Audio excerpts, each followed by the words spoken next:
What's up, martial arts maniacs, and welcome back to the Lucid Nightmare. I'm your host as always, Jay Schatzer. And today, well, I have an interesting one lined up for us. It is Robert Klaus's 1978 bastardized Bruce Lee classic. It is Game of Death. And this one is a big contrast from great, amazing, epic stuff to complete and utter shit. So let's dive into this weird flick. Here is Game of Death. Game of Death is the obscure and tragic last film of martial arts legend Bruce Lee. Filmed half in earnest and half as a cash grab for the star's untimely death, the production results in a confusing mess of a film, but with some surprisingly commendable portions that give a glimpse into what the movie would have truly been like if Lee would not have died at such a young age. Tremendously bipolar in its execution, and extremely divisive among fans of the heralded action star, Game of Death is an interesting time capsule during a time when the world wept for the loss of a true cinema legend. The film follows the troubled life of martial arts movie star Billy Lowe, who after being harassed and threatened by a mob syndicate, fakes his own death to go undercover and bring the organization down.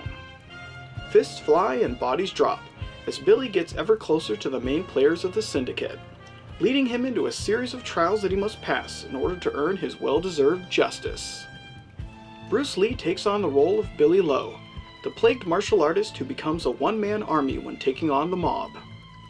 As far as the actual Bruce Lee portions of the film are concerned, the man knocks his performance out of the park, presenting that perfect charisma and expert athleticism that made him so popular the world over.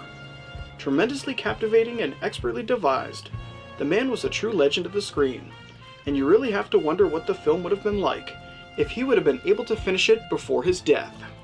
The scenes that he appears in are absolute movie gold, and the iconic yellow jumpsuit, which is engraved in every martial arts movie lover's mind, is in full force in the closing cinematic fight scenes of the film.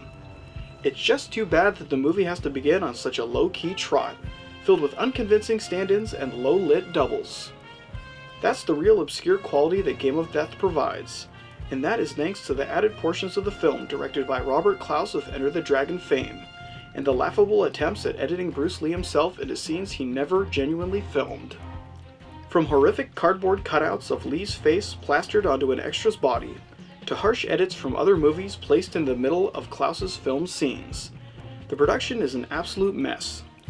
The film even goes as far as to use footage from Bruce Lee's actual funeral to splice into the story and make it feel more morbid and exploitive than it has any right to be. With those over-the-top faults aside, the overall experience of Game of Death is a mixed bag. From Bruce Lee's impeccable direction in the closing fight scenes of the film, to the early strangeness and outright absurdity of the earlier portions, the movie as a whole is a genuinely unusual ride. Coming off as a more glorified Bruceploitation flick rather than an official entry in his iconic series of films, Game of Death is a tricky movie to peg. If you view it as a straight-up Bruceploitation flick and take it for just one obtuse cinematic weird wonder, then you might find some enjoyability within this troubled production. It actually has some interesting and engaging fight scenes, aside from Bruce Lee's contributed ones, thanks to the expert guidance of Sammo Hung and Yun Bao, who collaborated on the fight choreography of the added scenes. Still, Game of Death is a hard nut to crack, but if you're looking for a cinematic experience that is anything but normal, then give this one a go. If anything, it is rather entertaining in that off-the-wall sense.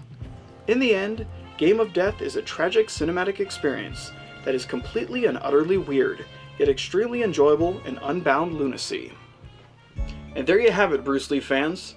The very strange and very almost insulting at moments Game of Death. It's a really hard one to review because it does have so many great moments and so many shit moments. But when you combine it together, it really just makes a weird time at the movies. But guys, that's it for me today. Hope you enjoyed that one, and I hope you like what I'm doing here. If you do, please like and subscribe. And if you have time, leave a comment below because I'd love to hear from you. But until then, I will see you at the next movie review. Take care.